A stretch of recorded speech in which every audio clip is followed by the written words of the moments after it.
Welcome to another edition of Chicago Crossing Model Railroad at the Bench. It's me, Eric, here with you, as always, for another session with the Cassidy Tires building. And here what I've got mounted to this piece of balsa with some masking tape are a couple of pieces of laser cut cinder block up on top, as well as some laser cut end scale brick down on the bottom here, just to illustrate a couple of my more recent methodologies for getting these things painted and looking reasonably good for mounting into a building. A couple of key notes based on what I've shown you here. Number one is having a dark color as the background is usually a good idea, especially for sponge painting, so that you get rid of whatever the naked wood color is underneath there, and then can get a lot of sort of variation in color by using sponge painting. The other thing is important to not wet these things like crazy with paint. I use, especially if I'm using a brush, I will use a little bit of water as a flow improver for Vallejo paints.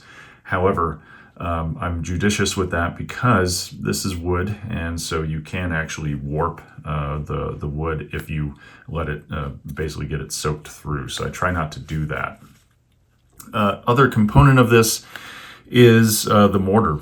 So really, and this is something that I'll probably even experiment on with buildings. And again, there's like 30 times 30 different ways to do mortar.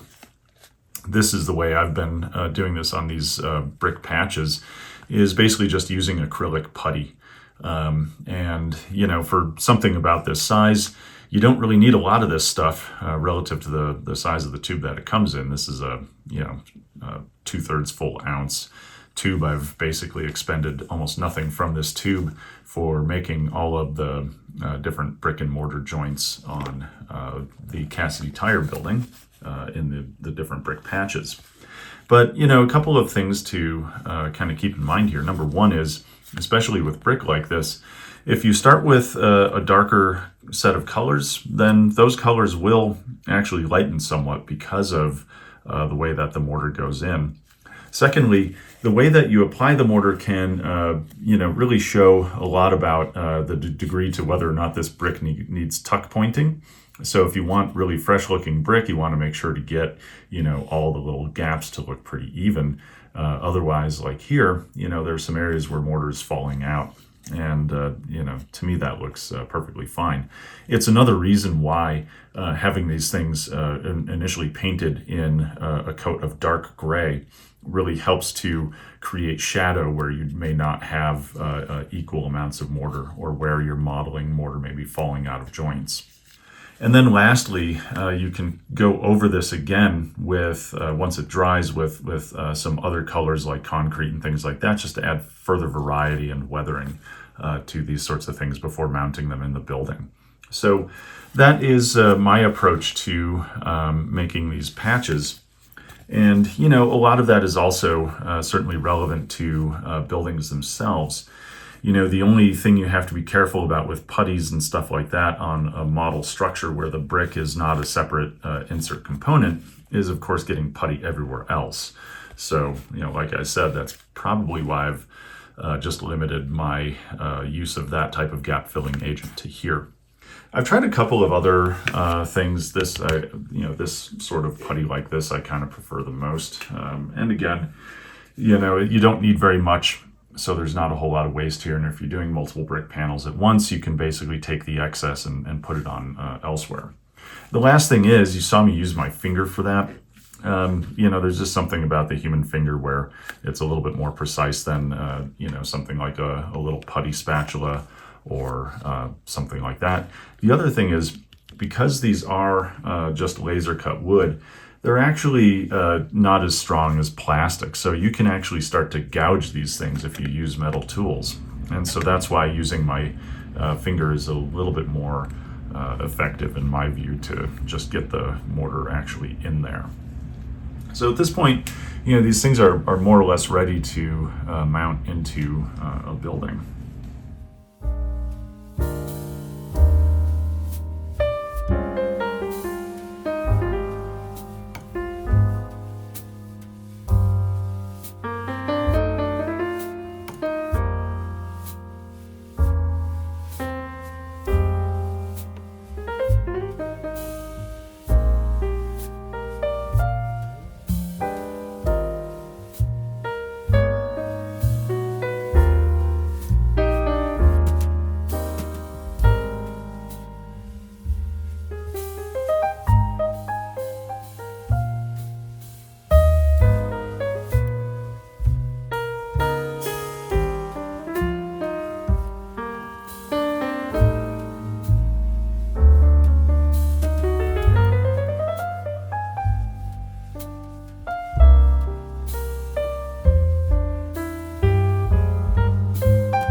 So here we're looking at the finished product when it comes to how this stuff actually looks mounted into a building. And you've probably seen, images of this on some of the introductory parts of this series. But, as you can tell, it looks pretty good. Again, the lighter colored brick is kind of a nice contrast. The other thing is, I did actually add some darker gray into there to create something that looks a little bit more like the cheaper Chicago brick, where you often do have pieces that almost just look black when they come out of the furnace where they're made. So that gives a lot of variety to this stuff. And then on the back, you can see here the brick patches that go with the windows themselves, and then the cargo doors will probably have some different treatment and still have to do some patching on these windows back here. But generally speaking, I'm pretty happy with this result. The other thing simply to consider when doing these sorts of patches is whether or not you anticipate that it's a single or multiple courses of brick. In other words, is the brick going to come out flush to the wall that it's in, or is it kind of like a single course patch that basically just, they took out a window and just put in a quick patch behind it? And on this building, I've got both, particularly up here where these cinder block patches are. Those cinder blocks are pretty wide, and so what I did is I basically used polystyrene to mount those so that they come out. And I'm basically just mounting them right onto the window frames. So I didn't pull out the window frames in order to put that stuff in, except on this last one here, where I wanted to also have a very, very small window in there. And that was sort of fiddly, just cutting out pieces of very, very tiny polystyrene, all 10 thou width, and then basically putting it in there and putting some glass or some acetate right in as well. And the idea there is it's not supposed to be a high-grade repair, so I'm forgiven for any little bits of imprecision there. That helps to just kind of make it work out nicely. And of course, all this stuff down here is basically just applied directly to the plastic on the building. And that makes sense in that this brick would have just not come out all the way to the thick foundational area there. So that's basically brick patching and concrete block patching on Chicago Crossing, and that's more or less how I do it.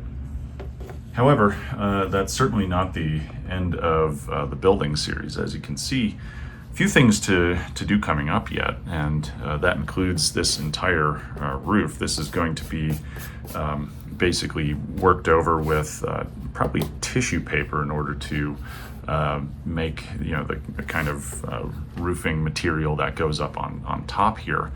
And at that point, it'll be kind of an interesting nest of different HVAC and air handling units, vents, and the like. So we'll see how all that goes together. So that's it for this edition of Chicago Crossing. Take care.